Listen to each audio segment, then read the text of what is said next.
이 시간 생각 하나님 말씀은 지난주 봤던 성경이죠. 로마서 6장 15절에서 23절 말씀입니다. 신약성경 247페이지에 있는 로마서 6장 15절에서 23절 말씀 찾으셨으면 일어나서 교독합니다.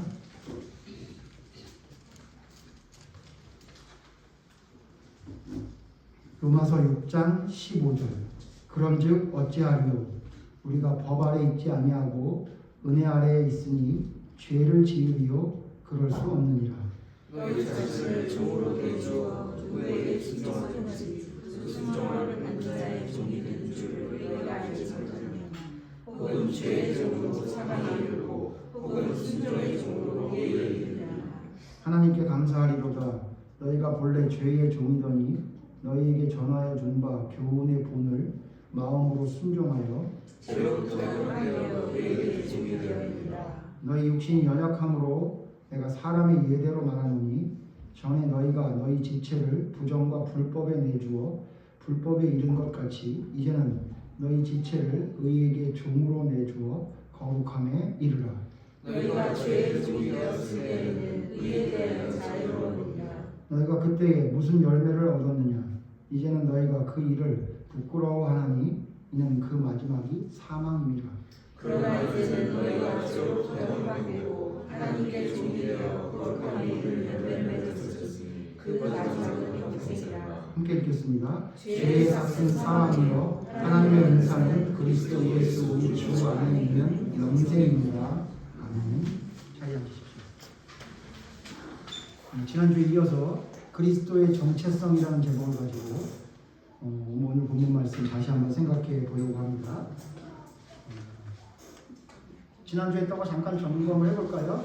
여러분, 그리스도인의 정체성이라는 건 그리스도의 본질을 얘기하는 거예요. 그리스도인의 본질이 무엇이냐?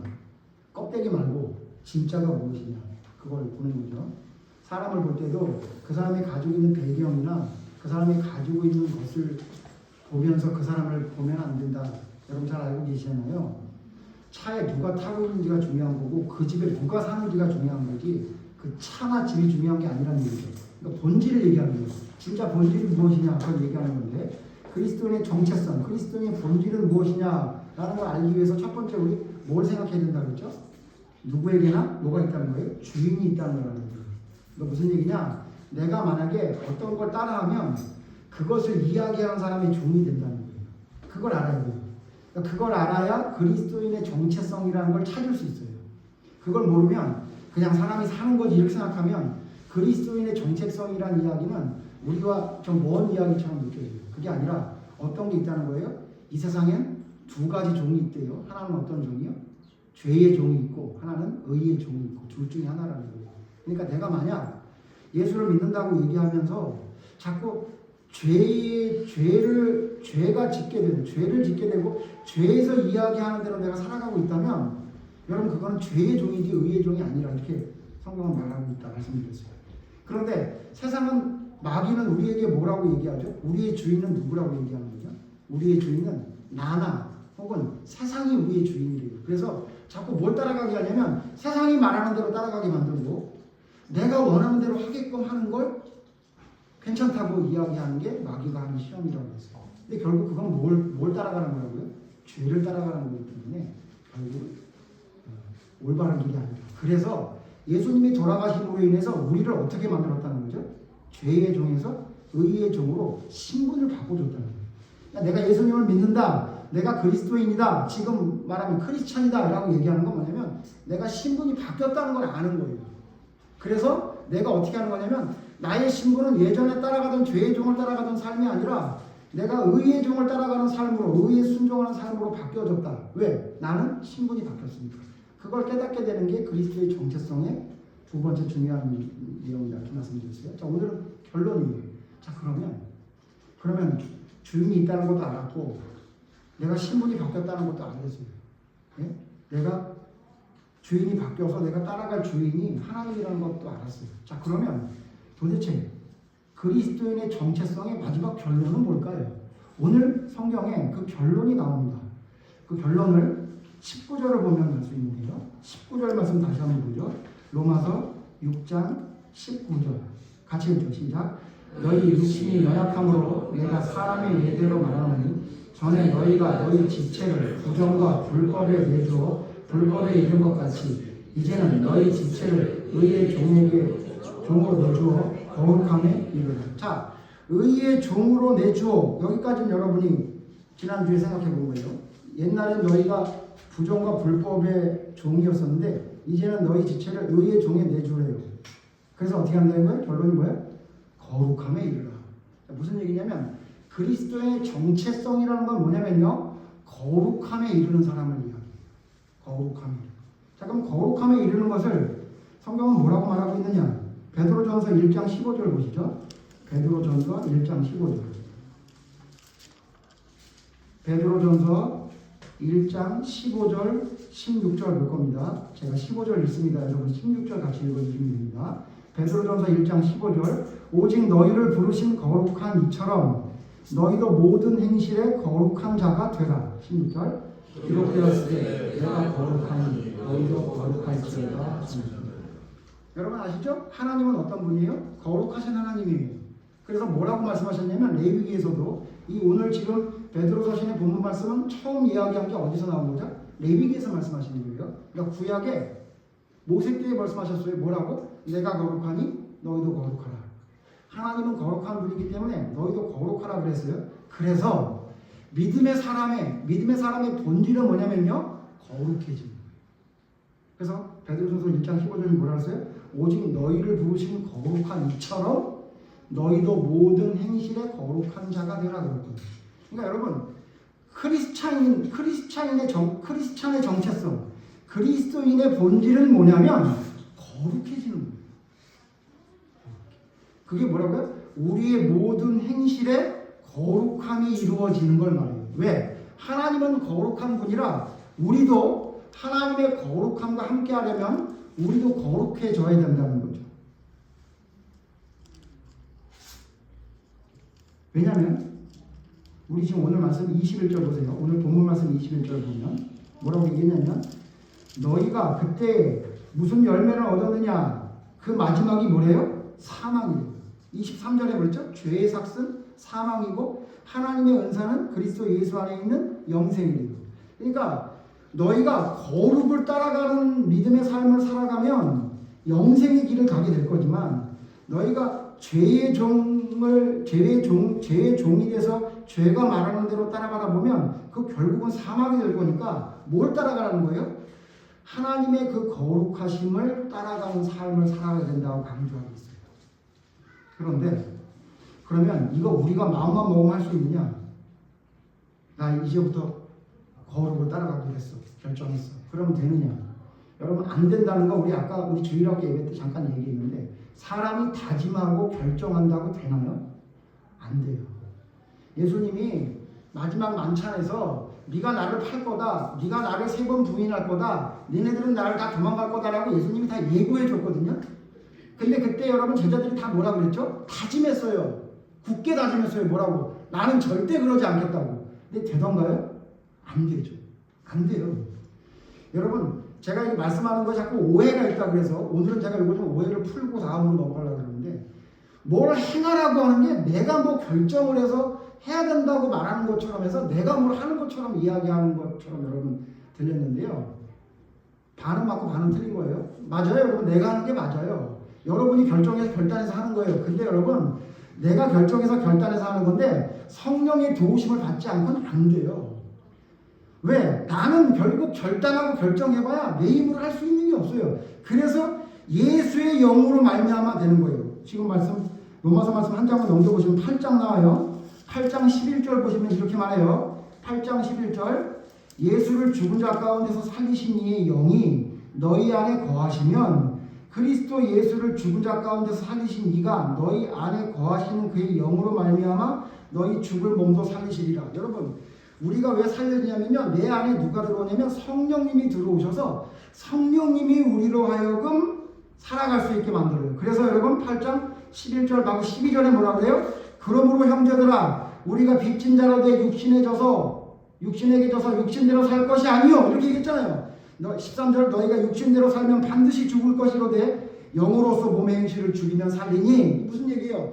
내 안에 있는 영이 나로 하여금 무엇인가 할 수 있는 힘을 공급해 준다는 거예요. 근데 여러분 이게 왜 막연하다고 생각하냐면 하나님이 우리에게 힘을 공급해 주는 걸 뭐라고 말하냐면 가만히 있으면 되는 거라고 생각해요. 아니에요.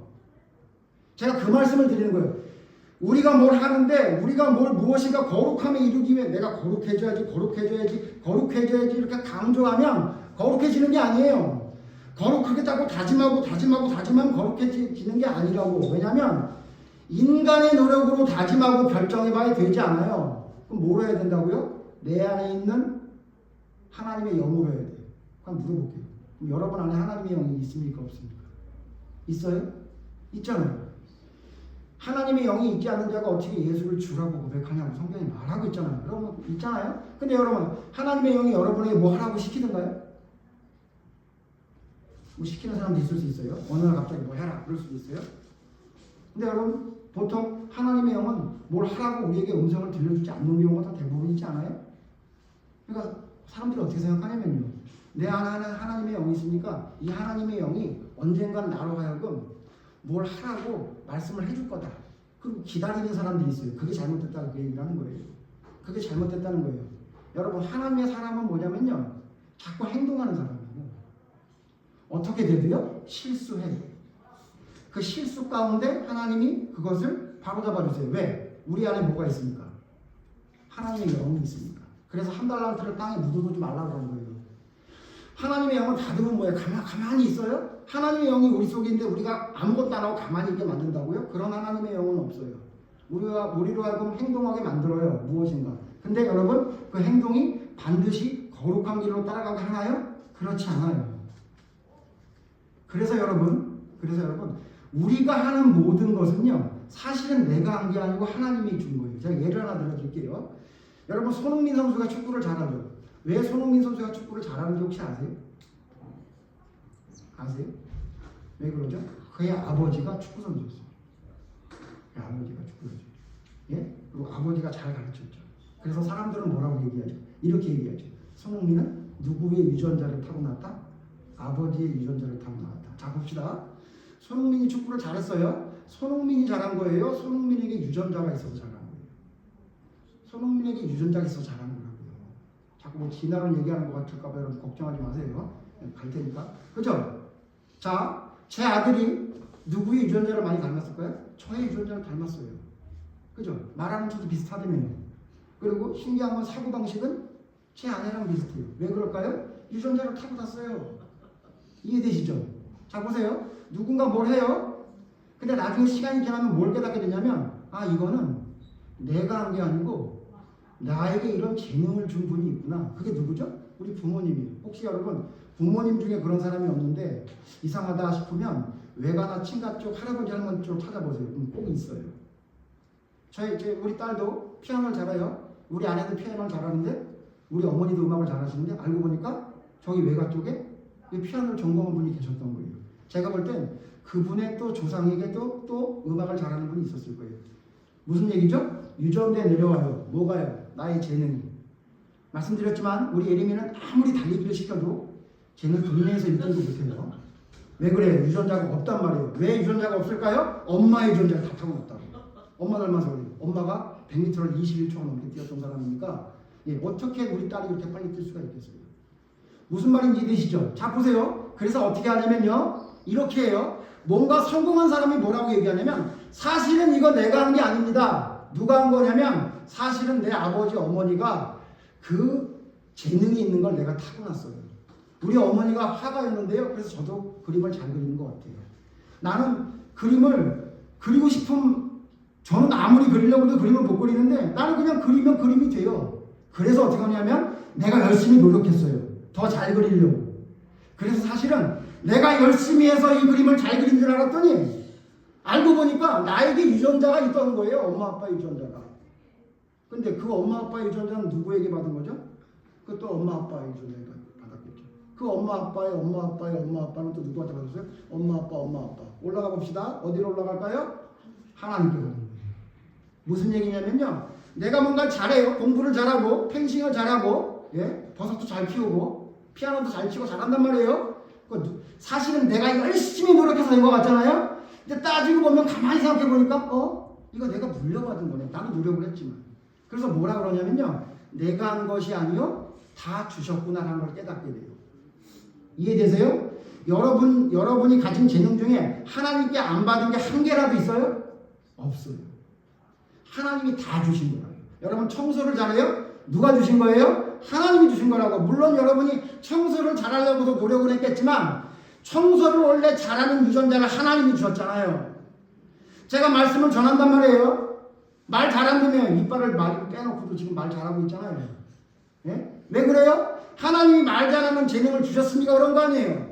말을 어눌하게 하는 재능이 있었으면 제가 이렇게 했겠어요? 누가 준 거예요? 내가 노력을 했지만 내가 새벽까지 말하려고 노력을 하고 뭐 준비하고 했지만 사실은 그런 능력을 준 게 하나님이라고. 내가 노력을 하는 그 조금 때문에 내 능력을 내가 가진 게 아니라고요. 그러므로 여러분 믿음의 사람이 뭘 하잖아요. 심지어 교회에서 청소를 하든 여러분이 헌금을 하든 예? 설교를 하든 기도를 하든 뭐 하든 그거 다 하나님께 받은 거잖아요. 여러분이 한 게 아니라. 이해되세요? 하나님이 다 주셨다고요. 그러므로 내가 무엇인가 노력을 해도 사실 내가 한 게 아니라 하나님이 주신 거예요. 그러나 여러분 아셔야 될 게 뭐냐면 내가 해야 돼요. 내가 뭔가를 해야 돼요. 내가 뭔가를 하는 것이 하나님의 뜻 안에 있어요. 자, 이거를 쉽게 알 수 있는 성경이 하나 있어요. 뭐냐면요. 혹자는 이렇게 말해요. 그렇게 말하면 사람의 행동을 강조하는 게 되니까 위험하다. 그렇지 않아요. 성경은 뭐라고 말하냐면요. 행동하면서 하나님이 수정하는 게 믿음의 사람이에요. 다시 행동하면서 수정되는 게 하나님의 사람이지 가만히 있다가 언젠가 시기가 되면 그때 하는 게 하나님의 사람이 아니라고요. 어디 있어요 성경에? 아가서에 있어요. 아가서 보세요. 아가서 봅시다. 구약성경 아가서에 보면요. 아가서 2장 16절 보세요. 아가서 2장 16절. 아가서는 구약의 로마서라고 불리는 성경입니다. 왜 그러죠? 술람이라는 여인과 솔로몬 왕과의 사랑의 이야기예요. 솔로몬 왕은 누구를 예표한 거고요? 예수님을 예표한 거고요. 술람 여인은 누구를 예표한 거예요? 우리 성도들을 얘기한 거예요. 그러니까 성도가 예수님을 어떻게 사랑하는지에 대한 이야기예요. 자, 사랑에 빠졌어요. 사랑에 빠졌는데 술람 여인, 지금으로 말하면 믿음의 사람이 이렇게 고백을 해요. 2장 16절 보세요. 2장 16절. 다 같이 읽죠. 2장 16절 시작. 내 사랑하는 자는 내게 쫓아오고 나는 그에게 속하였도다. 그가 백합과 가운데서 양떼를 먹이는구나. 자, 술람 여인이 뭐라고 얘기하냐면 내 사랑하는 자는 내게 속하였고 나는 그에게 속하였다. 이렇게 고백해요. 자, 술람의 여인이 이제 교인이 예수님과 사랑에 빠졌는데 뭐라고 얘기하냐면 이렇게 얘기해요. 내 사랑하는 자는 내게 속했대. 내가 먼저 사랑해. 내가 사랑해서 그 사람이 내 속에 속했대. 그리고 뭐라 하냐면 나는 그에게 속하였다. 누가 먼저예요? 내가 먼저예요. 내가 그를 사랑했대.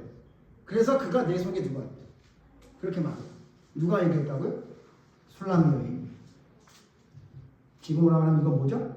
행위구원자예요. 그죠? 근데 이래도 된다고. 이래도 된다고. 그랬더니 그 다음에 무슨 일이 생기냐면 하나님이 술람이 여인에게 사건을 만들어 주셔서 이 사람이 바뀌어요.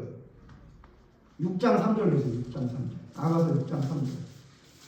아가서 6장 3절. 그랬던 여인이 이제 고백이 바뀌어요. 아가서 6장 3절 같이 읽죠. 시작. 나는 내 사랑하는 자에게 속하였고 내 사랑하는 자는 내게 속하였으며 그가 백합과 가운데서 양떼를 먹이는도다. 순서가 바뀌었죠. 아까는 그 사람이 내게 속했고 내가 그에게 속했다 그랬는데 지금 어떻게 해요? 내가 그에게 속하고 그가 나에게 속했다. 바뀌었어요. 순서가. 예수님이 먼저가 됐어요. 근데 여러분 이것도 행위구원이에요. 엄밀히 따지면. 자기가 뭐가 있잖아요. 행위구원이 뭐냐면요. 구원에 내가 뭐 조금이라도 뭐가 덧붙여지면 그걸 행위구원이라 그래요. 근데 그래도 돼요. 또 목사님 또 그런 말 하지 말랬더니 더 충격적으로 말하죠. 괜찮다고요. 그런 행위 구원자가 돼도. 그 다음에 또 사건을 만들어서 하나님이 이 여인을 어떻게 만들었어요? 7장 10절 보세요. 7장 10절. 같이 읽죠. 7장 10절 시작. 나는 내 사랑하는 자에게 속하였도다. 그가 나를 사랑하노라. 바뀌었어요? 이번엔 누가 사라졌어요? 내가 없잖아요. 내가 없잖아요. 그가 나를 그냥 사랑한다. 이게 뭐하고 똑같냐면요. 축구를 잘했어.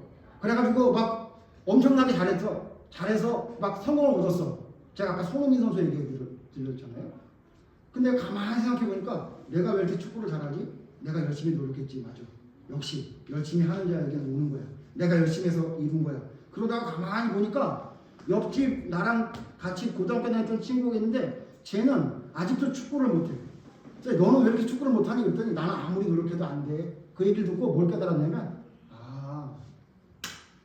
내가 노력한다고 되는 게 아니라 내가 아버지에게 유전자를 받았구나. 내가 노력은 좀 했어. 그걸 나중에 깨닫게 되니까 어떻게 돼요? 아버지 고맙습니다. 이렇게 되는 거예요. 아버지가 나에게 주신 유전자 때문에 내가 이걸 할 수 있었거든요. 물론 나도 노력했지만. 무슨 말인지 이해되세요? 여러분 무슨 말인지 이해되세요? 처음에는요 누구나 믿음을 가지면 내가 믿는 줄 알아요. 그러다가 여러 가지 사건을 통해 예수님이 나를 먼저 사랑하는 줄을 깨닫게 돼요. 그러다가 나중에 어떻게 되냐면 난 아무것도 아니구나. 난 아무것도 아니었어. 그냥 그분이 나를 사랑해줬던 거네. 그걸 깨닫게 돼요. 왜? 모든 게 어디서 온 줄 아니까? 모든 게 예수님께 온 걸 아니까. 제가 이 말씀을 왜 드리냐면요. 이 술람 여인이 이렇게 왜 됐었죠? 자기가 뭔가를 한다고요. 뭔가를 하는 과정에 깨진다고요. 뭔가를 또 하다가 또 깨지고요. 그러다가 결국 어떻게 되냐면 온전한 사람으로 되는 거예요. 전 이게 성경에서 말하는 올바른 모델이라고 생각해요. 근데 요즘 뭐라고 그러냐면 그냥 내버려두고 가만히 놔두다 보면 성령님이 언젠가 그 사람과 함께 하셔가지고 그 사람을 올바르게 세울 날이 있대요. 물론 제가 볼 땐 똑같은 얘기인 것 같기는 해요.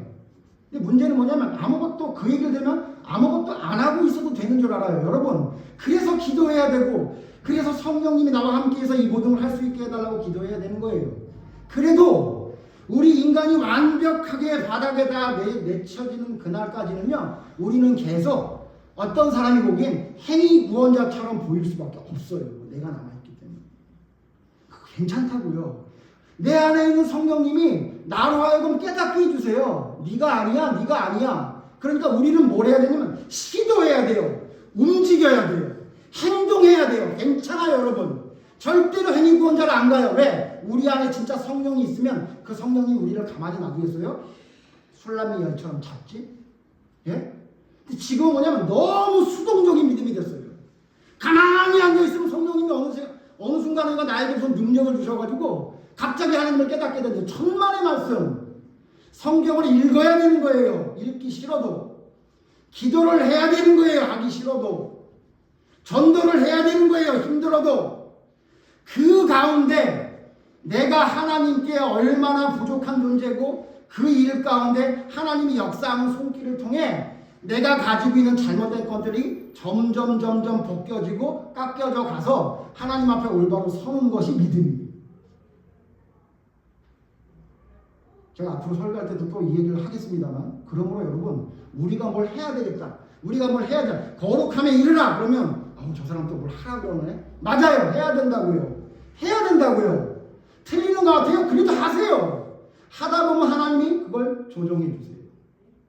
그게 성경에서 말하는 믿음이지 성령이 함께하는 사람이 가만히 있는다고요? 아무것도 안 하고 기도도 안 하고 성경도 안 보고 아무것도 안 하면서 그냥 성령님이 내 안에 있으니까 나는 성령님 안에서 자유를 누리고 믿음의 구원을 확신을 가지면서 하나님께 영생을 받았다고 기뻐한다고요? 천만의 말씀이에요. 천만의 말씀.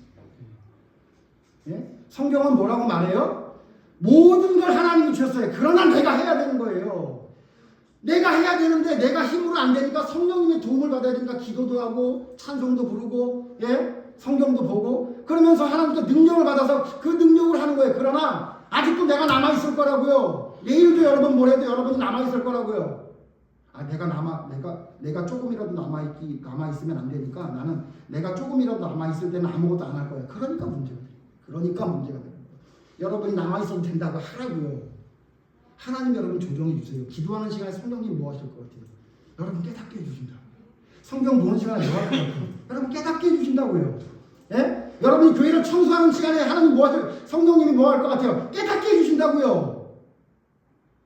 니네 청소 힘들지? 오목사가 5년 동안 혼자 있다더라. 그거 알려주셔. 안 알려주셨죠, 여러분? 제가 알려주는 거예요. 일주일에 한 달에 한두 번 하는 거는 힘들었죠?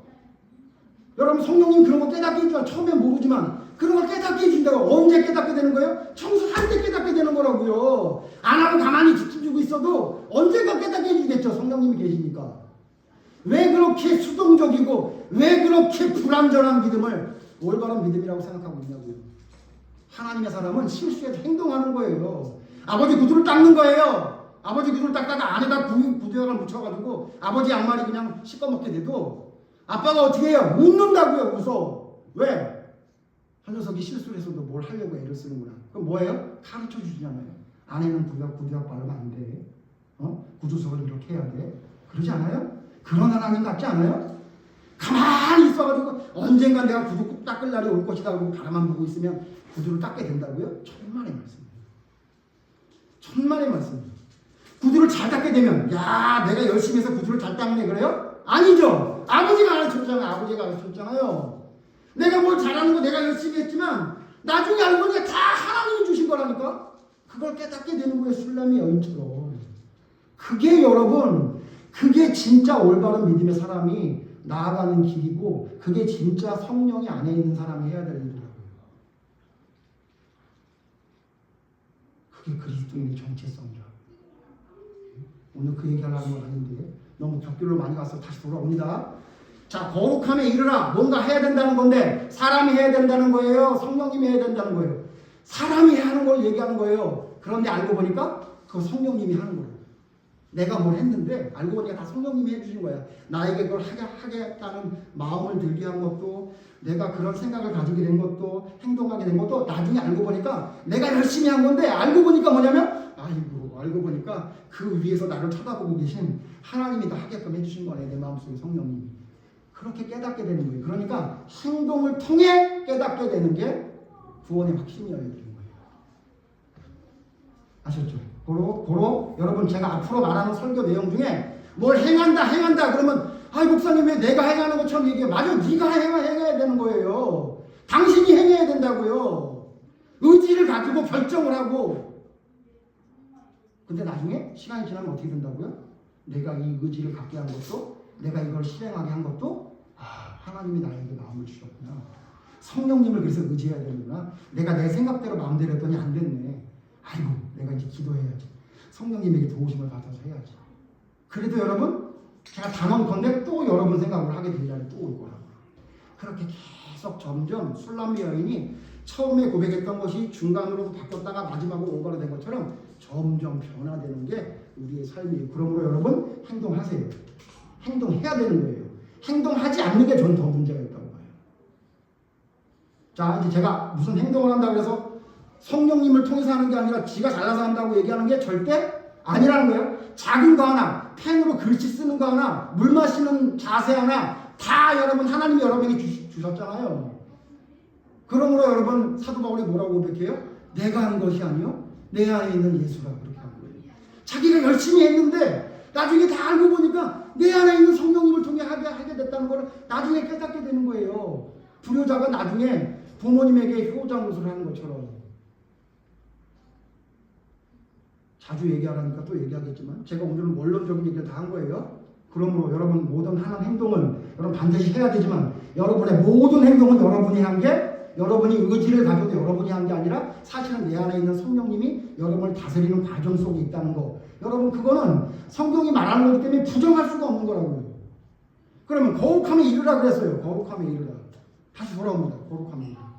그러니까 어떻게 된다는 거예요? 너희 아까 베드로전서 1장 15절에서 뭐라고 했어요? 너희 행실이 거룩한 자가 되라 그래요. 성령님이 우리를 통해 우리의 행실 중에 거룩하지 않은 게 있으면 하나님이 다 잡아서 거룩한 자로 이끌어 주신다는 얘기예요. 그러나 여러분 성령님이 여러분 속에 나 성령이야 너 지금 저렇게 행동해야 돼 이렇게 말씀하시지 않는다고요.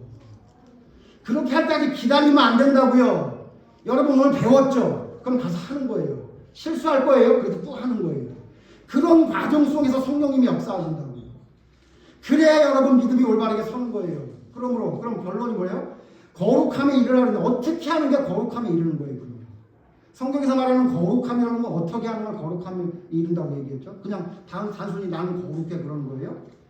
두 가지 얘기할 거예요. 오늘 주된 얘기는 지금인데 여러분 힘드셨죠? 첫 번째 뭐예요?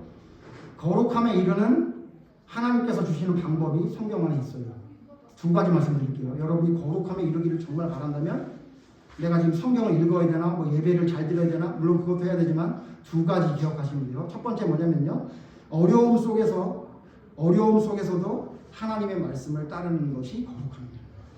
다시 어려움 속에서도 하나님의 말씀을 따르는 것이 거룩함에 이르는 일이에요. 이거 아니에요. 풍요함 속에서 하나님의 말씀을 따르는 것. 물론 여러분 그것도 거룩함입니다. 교만하지 않고 풍요 가운데서 하나님의 말씀을 따르는 것. 그것도 하나님이 원하시는 거예요. 그러나 한번 물어봅시다. 여러분 풍요로운 가운데 하나님을 따르는 게 쉬워요? 아니면 죽을 것 같이 힘든 상황 속에서 하나님을 따르는 게 쉬워요? 왜 믿음의 사람들은 그토록 풍요 가운데 넉넉하게 하나님을 섬기는 것만 생각하고 있는지 모르겠어요. 그러니까 여러분 거룩과 거리가 멀어지는 거예요.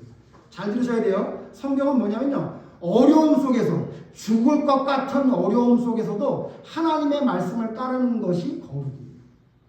두 사람 예를 들 거예요. 하나는 누구냐면 엘리야예요. 엘리야. 열왕기상 19장 9절에 보면 엘리야가 나와요. 여러분 아시죠? 엘리야. 시간이 많이 지났으니까 제가 성경을 찾아보지 않고 여러분 열왕기상 19장에 보시면 엘리야 나오죠. 엘리야가 그 전까지 잘해요. 갈멜산에서 바알과 아세라 선지자 만나서 다 죽여버리고 기도해가지고 비도 내리게 해요. 그랬다가 그 다음에 19장에 가면 갑자기 무슨 일이 있냐면 아합의 부인이었던 이세벨이 이제 엘리야를 내가 죽여야 되겠다 이렇게 아예 맹세해요. 저를 죽이지 않으면 그 재앙이 나에게 미칠 거다. 그리고 막 그런 얘기를 듣고 엘리야가 어떻게 되죠? 엘리야가 그것을 두려워져요. 두려워서 어디로 도망가요? 부엘세바로 도망가요. 이스라엘이라는 곳에서 부엘세바로 도망가요.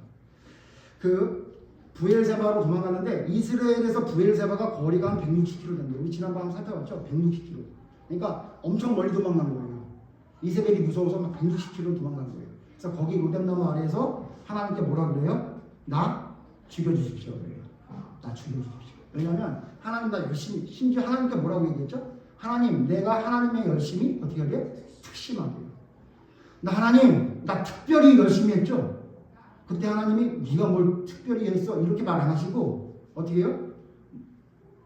먹을 거를 주시면서 위로해 주셨어요. 그러니까 무슨 얘기예요? 엘리야처럼 특심 있게 하나님을 따르는 사람이 없었다는 거 하나님도 인정하시는 거예요. 근데 하나님이 뭐라 그래요? 너 있잖아. 이거 먹고 힘낸 다음에 호렙으로 가야 되겠다. 호렙산으로 가야 되겠다. 그래요? 제가 그때 말씀드렸죠. 여기 지금 부엘사바에서 호렙산까지가 거리가 얼마나 된다고요? 직선거리가 230km인데 직선거리가 걸어가려면 약 한 320km거든요. 그러니까 자기가 도망갔던 거에 딱 2배 정도 되는 거예요. 더 내려가래요. 그래서 며칠을 걸어 내려간 거예요? 40일을 걸어 내려간 거예요. 물론 그렇게 오래 걸을 거리는 아니지만 아마도 엘리야가 힘들었었나 봐요. 그래서 40일을 걸어 내려간 거예요. 여러분 그렇게만 봤죠? 잘 생각해 보세요. 지금 엘리야가 뭘 했냐면 나 열심히 특심해. 나 하나님께 열심으로 뭘 했는데 갑자기 이세벨이 날 죽이겠대. 이렇게 생각한 거예요. 이게 뭐예요 하나님. 나 이제 그만 죽여주세요. 나 이제 할 일 다 했으니까 하나님 나 하나님을 위해 열심히 특심했으니까 나 이제 그만하겠습니다. 자 뭐예요? 죽을 것 같은 어려움이 닥친 거예요. 그죠? 그리고 실제로 엘리야는 최선을 다했어요. 근데 하나님이 뭐라 그러냐면 너 호렙까지 걸어가라 그런 거예요. 몇 킬로라고요? 320km. 그럼 여러분 뭐라고 그랬어요? 3km도 걷기 힘들어 죽겠는데 320km 가자 그러면 여러분 가야 안 가요? 당황컨대 제 아내는 절대 안 가요. 320km 걸어가자. 저도 안 가요. 힘들어 죽겠는데 나 지금 힘들어 죽겠다 그랬는데 기껏해야 먹을 거 좀 죽은 다음에 40일을 걸어 내려가래요. 여러분 가요? 열심히 특심한데 이제 그만 저 그만 얘기해 주세요. 나 이제 그만할래요. 이 정도면 됐잖아요. 그만해도 되는 거 아니에요? 이렇게 말하지 않겠어요? 근데 여러분 거길 걸어 내려가요. 그 다음에 더 웃긴 건 그 다음이에요. 호렙산에서 하나님이 엘리야에게 현현한 다음에 뭐라 그래요? 너에게 사명이 있다. 그러고 누굴 만나라고 그래요? 엘리사를 만나라고 그래요. 엘리사가 있는 지역이 아벨무홀라라는 지역인데 호렙산에서 아벨무홀라가 얼마나 거리가 되는지 아세요? 호렙산에서 아벨무홀라가 처음에 도망친 이스라엘 옆이에요. 그러니까 400km가 넘게 또 올라가요. 가요 안 가요? 아니 나 힘들어 죽겠다 그랬더니 40일 동안 걸어 내려갔더니 다시 더 긴 데를 가가지고 엘리사를 만나러 가래. 근데 엘리사 만나러 가야 갔잖아요. 기억하세요? 이 말씀 통해 여러분 알아야 할 게 뭐예요? 어려움 속에서 내 생각을 따라가는 게 아니라 누굴 따라가는 거예요? 하나님의 말씀을 따라가는 거예요. 내가 힘들어 죽겠는데 하나님의 말씀을 따라가는 거예요. 왜? 하나님이 말씀하셨습니까? 그게 거룩이에요. 그게 하나님을 따라가는 순종이라고 해요. 사무엘상 24장에 다윗이 나와요. 사무엘상 24장 다윗 여러분 제가 자주 말했죠. 여러분 잘 아는 사건이에요. 뭐예요? 누구를 죽일 수 있었어요? 사울왕을 죽일 수 있었어요. 근데 왜 안 죽였다고요? 죽일 수 있으나 하나님이 기름 부음 받은 자 죽이지 말라 그랬다. 그래서 안 죽인 거예요. 자, 자기가 지금 죽을 것 같은 어려움이 있어요.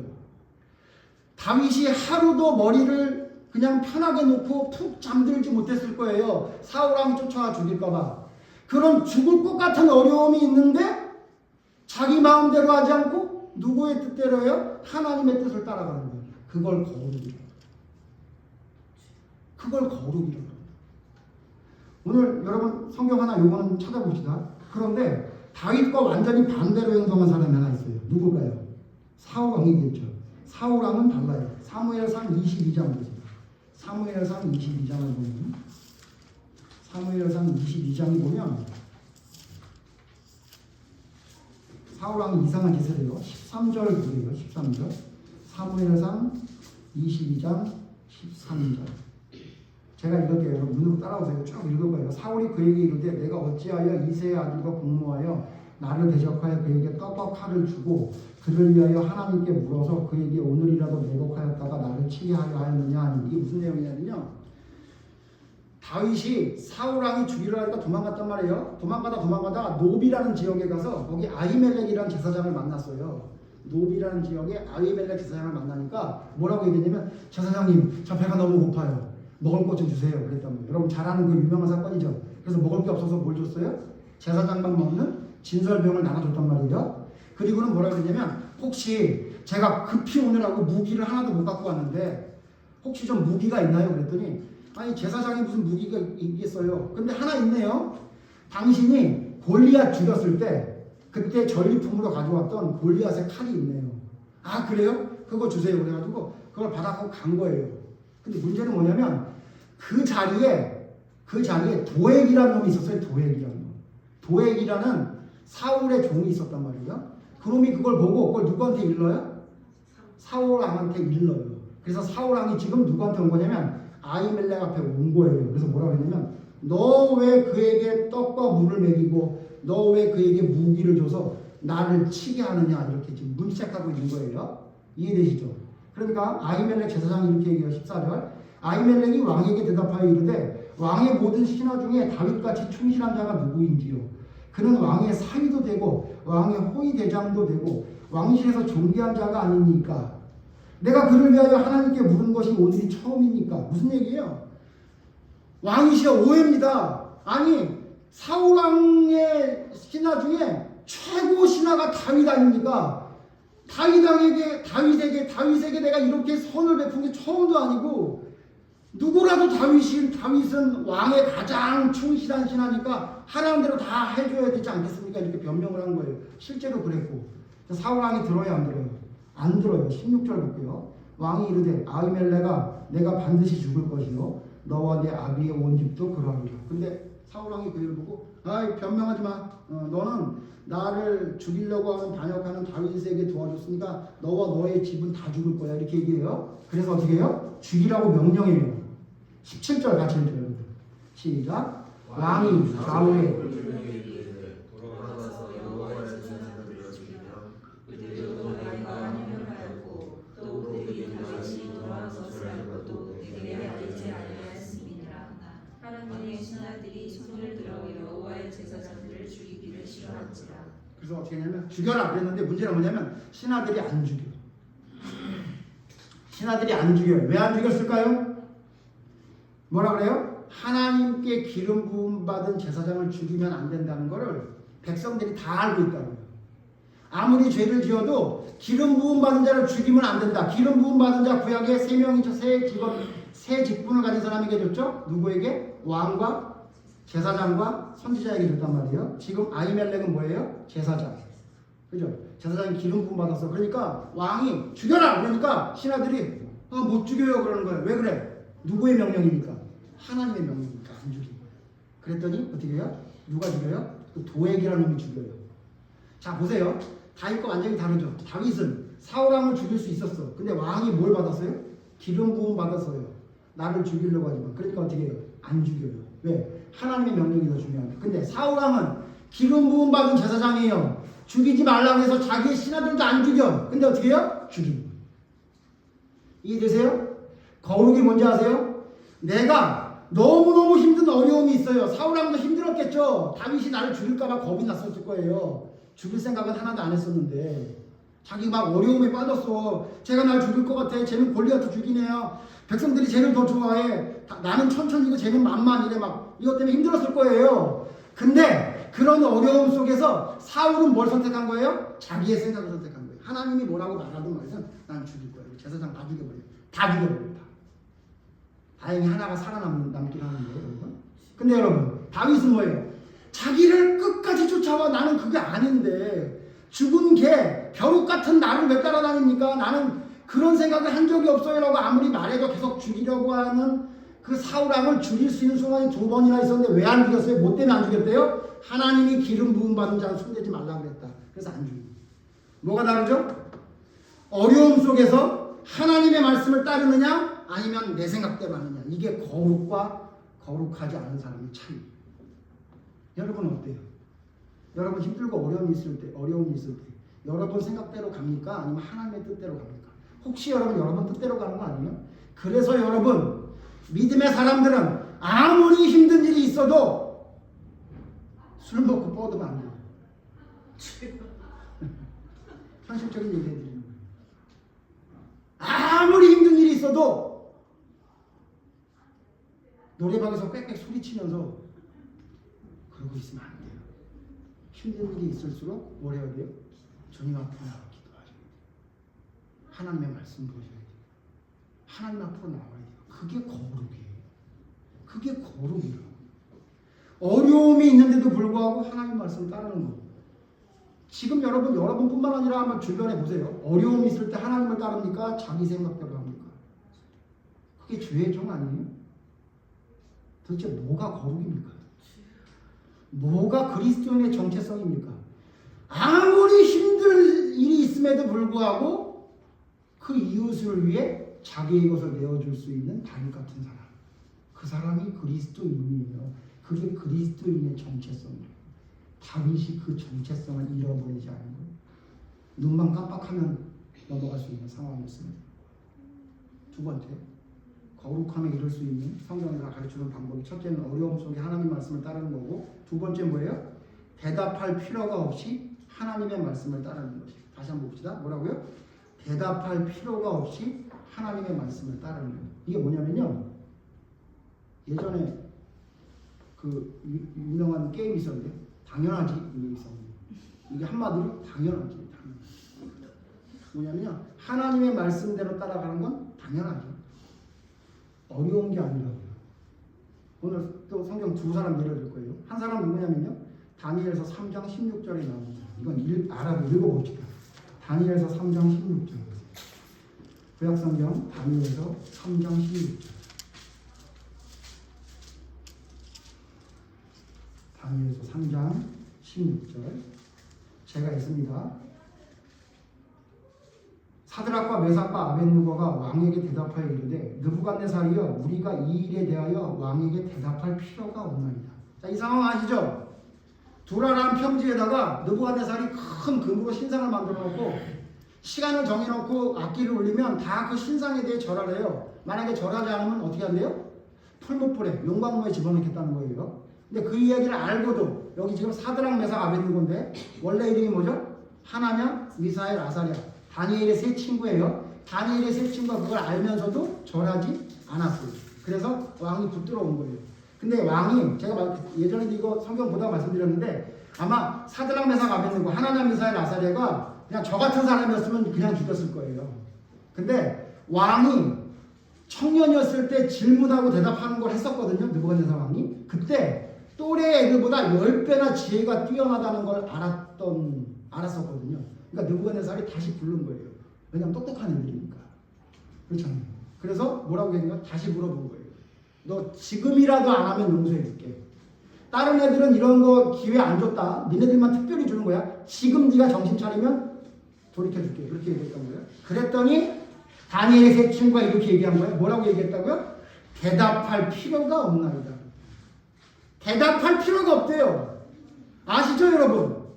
왕이 열받아가지고 어떻게 했어요? 대답할 필요가 없다고? 그걸 어떻게 해요? 풀무풀의 온도를 7배나 뜨겁게 해서 집어넣죠.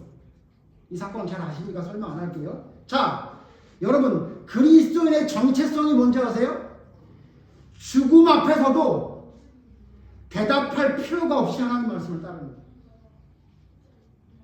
당연하다고 생각하는 거예요. 내가 그걸 대답해야 돼요? 나보고 지금 무상하게 절하라고요? 내가 왜요? 내가 누군지 아세요? 당신 나라의 백성인지 모르지만 나의 진정한 왕은 하나님이시거든요. 하나님이 명하지 않으면 나는 당연히 안 해요. 물어보지도 마세요. 이렇게 이런 사람이 되어야 돼요. 그게 거룩이에요. 물어볼 필요, 대답할 필요도 없습니다. 내가 그거에 대답을 해야 돼요? 저희 집에서 대답을 안 하는 여인이 한 명 있어요. 여러분 잘 아시는 제 아내인데 제가 들어와서 여보 이거 먹는 거야? 그러면 대답을 안 해요. 그러면 왜 대답을 안 해요? 그럼 그게 먹는 거지 입는 거야? 이렇게 얘기해요. 먹는 거잖아요. 이거 먹어도 돼? 그러면 그럼 먹어도 되지 그럼 먹지 말아야 돼? 이렇게 얘기하더라고요. 그래서 뭐라 그러냐면 대답을 할 필요도 없는 얘기를 자꾸 안 해? 그렇게 얘기하더라고요. 제 아내는 분명히 대답할 필요도 없이 하나님 말씀을 잘 따를 거라고 생각해요. 그런 거 대답할 필요 있어요? 없어요? 없잖아요.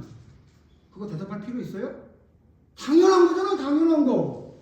여러분 우리가 죽음 앞에서 어려움 앞에서 하나님의 말씀을 따르는 건 말할 필요도 없는 거 당연한 거예요. 당연한 거. 그게 하나님의 사람의 정체성이에요. 근데 여러분 우리 어때요? 고민하지 않아요? 어떡하지? 이번 달 생활비가 모자라는데 이러다가 이거 집에서 쫓겨나는 거 아니야 이거? 아 이거 안 되겠는데? 그래서 가정예배 드리자. 아 가정예배고 뭐고 지금 그게 중요한 게 아니야 지금 더 중요한 게 있어 지금 큰일 났다고. 여러분 그러지 않아요? 그래서 고민하는 거 아니에요? 예? 내가 일요일에도 좀 장사를 해서 돈을 좀 더 벌어야 되나? 그래야 이 위기를 좀 타파하지 않을까 이러고 이러지 않아요 혹시? 대답할 필요가 없어야 된다고요. 심지어 하나냐 미사엘 아사랴 사드락 메삭 아베드노고 뭐 앞에서도 죽음 앞에서도 끝도 없었어요. 끝까지 게 뭔데? 죽으면 되지. 뭐라 그래요? 뒤에 그 유명한 말이죠. 왕의 손에서 건지실 겁니다. 그런데 뭐라 그래요? 이건 읽어봐야 돼요. 17절 여러분. 제가 17절 읽을게요. 여러분 18절 보세요. 왕이여 우리가 섬기는 하나님이 계시다면 우리를 맹렬히 타는 풀무불 가운데서 능히 건져내시겠고 왕의 손에서도 건져내시리다. 이 얘기는 누구나 할 수 있어요. 그러나 문제는 우리 18절 같이 읽으시자. 그렇게 하지 아니하시더라도 왕이 우리가 왕의 신들을 섬기지도 아니하고 왕이 세우신 그 산상에서 절하지도 아니할 줄을 아옵소서. 내가 죽어도 못합니다. 난 죽어도 못해요. 마음대로 해보세요. 여러분 그리스도의 정체성을 여러분 가지고 싶으세요? 이 정도는 해야죠. 이 정도는. 네? 이 정도는 해야죠. 마음대로 해봐.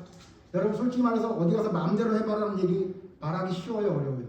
어렵다고. 그렇게 말할 수 있는 시간이 어디 있어요? 뭐 예를 들면 우리 예림이가 교수 앞에서 막 레슨을 받고 있는데 교수가 막 인격 비하하는 말을 해. 그러면 딱 일어서서 뭐 F를 주든지 말든지 마음대로 해보세요 하고 나갈 수 있어요? 어렵다고. 어? 태준이 막 펜싱하고 있는데 막 교수 코치가 막 이렇게 해 저렇게 해 그러는데 말 더럽게 막 마음대로 하세요 하고 나갈 수 있어요?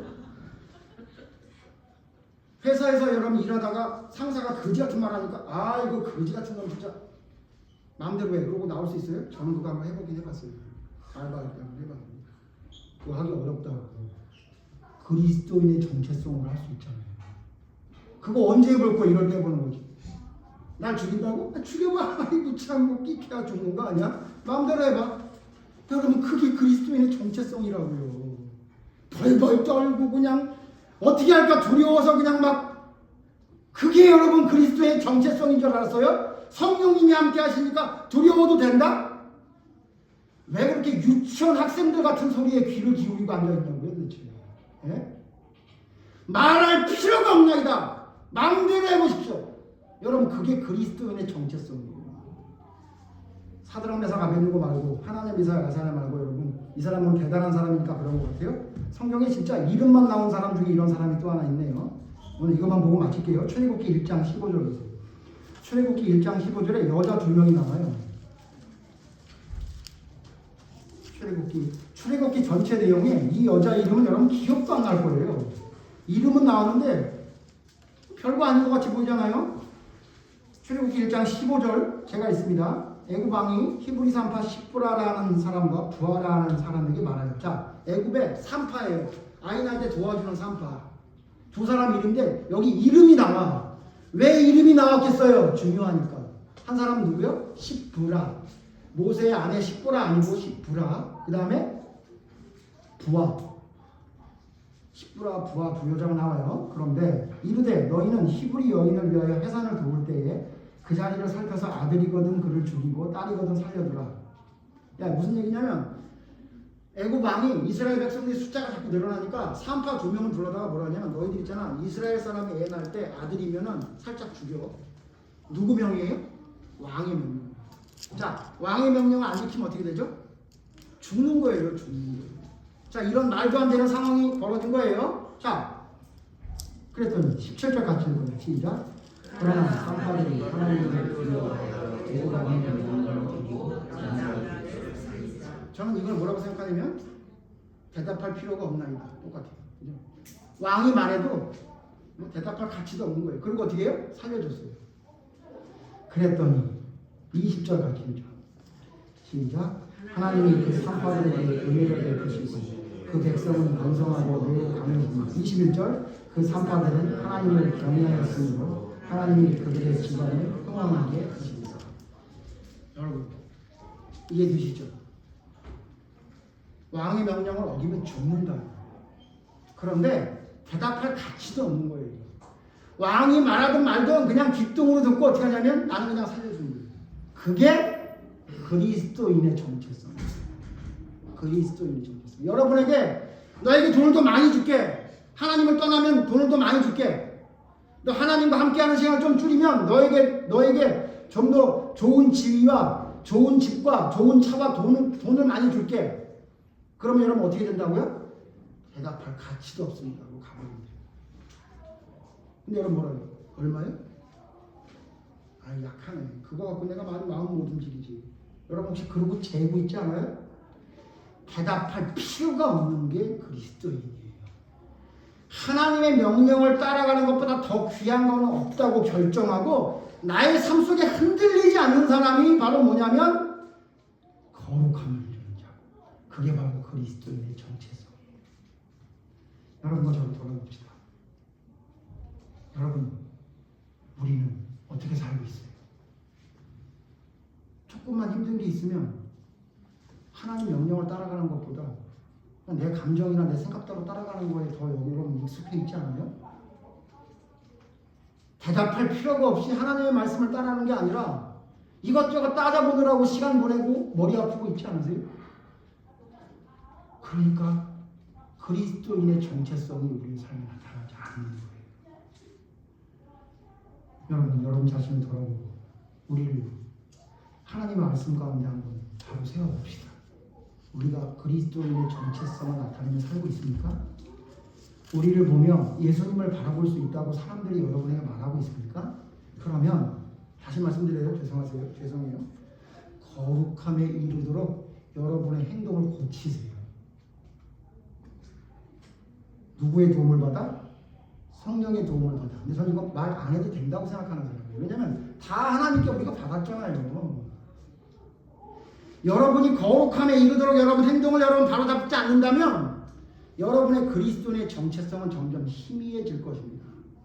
하나님의 뜻대로 모든 것을 따라갈 수 있는 자로 나를 바로 세우는 것이 바로 그리스도인의 정체성을 바로 세운다는 사실을 잊지 마시기를 간절히 바랍니다. 기도하겠습니다. 하나님, 하나님의 뜻대로 순종하며 따라가는 것이 힘들고 어렵습니다.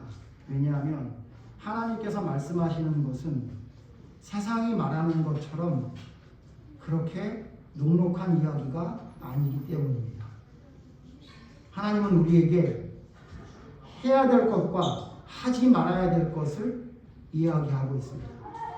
그런데 해야 될 것은 하기 힘든 것이고 하지 말아야 될 것은 하고 싶은 것들이 너무 많습니다. 하나님, 이 갈등의 상황에 그리스도인의 정체성을 잃어버리지 않게 하여 주시옵소서.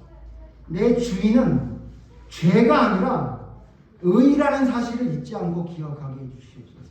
내 주인은 내가 아니라 하나님이라는 사실을, 신분이 바뀌었다는 사실을 잊지 않고 기억하게 해주시옵소서. 그래서 아무리 힘들고 어려운 일이 있을지라도 하나님의 뜻을 따라가는 믿음의 사람의 정체성을 세울 수 있는 저희가 될 수 있도록 인도해 주시옵소서. 죽음이 나를 가로막을지라도 죄와는 이야기할 필요가 없는, 대답할 필요가 없는, 타협할 수 없는 하나님의 사람으로 설 수 있는 정체성을 찾게 하여 주시옵소서. 이를 위해 하나님, 거룩함에 이르기 위해 우리의 삶의 모든 것을 집중할 수 있는 믿음의 삶을 살아가는 저희가 될 수 있도록 인도해 주시옵소서. 우리 안에 있는 성령님이 우리를 통해 그리스도인의 정체성을 나타내게 하는 놀라운 역사를 부족한 나를 통해 나타나게 하는 놀라운 일들이 벌어질 수 있도록 하나님의 뜻대로 순종하지 못하는 나의 모습을 찾고 하나님의 명령대로 하지 못하는 것들을 찾아 하나하나 주님 앞에 거룩함을 바로 세울 수 있는 믿음의 삶을 살아가는 저희가 될 수 있도록 인도하여 주시옵소서. 우리의 힘으로 되지 않는 것을 너무나 잘 알기에 하나님 저희와 함께 하시길 원합니다. 우리가 행하는 길이 혹 잘못된 길을 가고 있다면 하나님 쳐서 복종하게 하는 역사가 일어나게 해주시옵소서. 하나님의 뜻대로 잘 따라가는 것 같지만 사실은 그 마음속에 나의 의의가 조금이라도 도사리고 있다면 하나님 채찍질하여 해주셔서 바로 세울 수 있는 믿음의 사람이 되게 해주시옵소서. 그래서 술람미 여인이 솔로몬에게 그가 나를 사랑하였고 나는 그에게 속하였구나라고 고백했던, 나는 사라지고 오직 예수님만 남아있는 올바른 믿음의 거룩함에 이를 수 있는 저희가 될 수 있도록 우리의 삶 가운데 부족한 모든 것들을 바로 세울 수 있는 힘과 능력을 공급하여 주시옵소서. 예수님 이름으로 기도드립니다. 아멘.